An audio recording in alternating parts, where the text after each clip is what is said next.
Daughter of Prasadarao. ఇది నాకు చాలా dearest project with closest people. ఎందుకంటే డీరెస్ట్ ప్రాజెక్ట్ అంటున్నానంటే నేను Zee five or Zee Telugu whatever నా డీరెస్ట్ పర్సన్ మా అను మేడం, మా జయంత్, ఇట్లా చెప్పుకునేప్పుడు చాలామంది ఉంటారు. వాళ్ళు ఎప్పుడు నన్ను ఎంకరేజ్ చేస్తూ ఎక్కడా కూడా అంటే నాకు సక్సెస్ మీరు ఏదో పట్టుకుని సక్సెస్ అంటారు కానీ ప్రతిదీ వాళ్ళు సక్సెస్ఫుల్ ప్రాజెక్ట్ నాకు ఇస్తున్నారు తప్ప నేనేం సక్సెస్ చేసింది ఇందులో ఏం లేదు.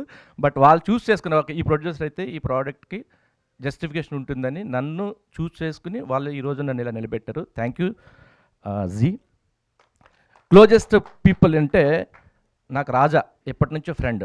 బట్ ఇది సిరీస్ చూసిన తర్వాత రాజా యాక్టింగ్ చాలా చూశాను కానీ బట్ ఇందులో నాకు ఎందుకో ఆ ప్రసాదరావే కనిపించాడు, ఆ ఫాదరే కనిపించాడు. నేను ఇప్పటివరకు ఫ్రెండ్గా అనుకున్న రాజాని ఒక ఆడపిల్ల ఉంటే మన ఇంట్లో మనకి కానీ మన బ్రదర్కి కానీ ఎవరికైనా ఉంటే వాళ్ళు ఎలా ఆలోచిస్తారు అనేది నాకు చాలా కనెక్ట్ అయిపోయింది. సో మా బ్రదర్ 2-3 సార్లు వచ్చినప్పుడు ఇక్కడ చెప్పాను, ఈ సీరియస్ నీకు బాగా కనెక్ట్ అవుతుంది ఎందుకంటే వాడు అంతలా ఆలోచిస్తాడు ఆడపిల్ల కోసం.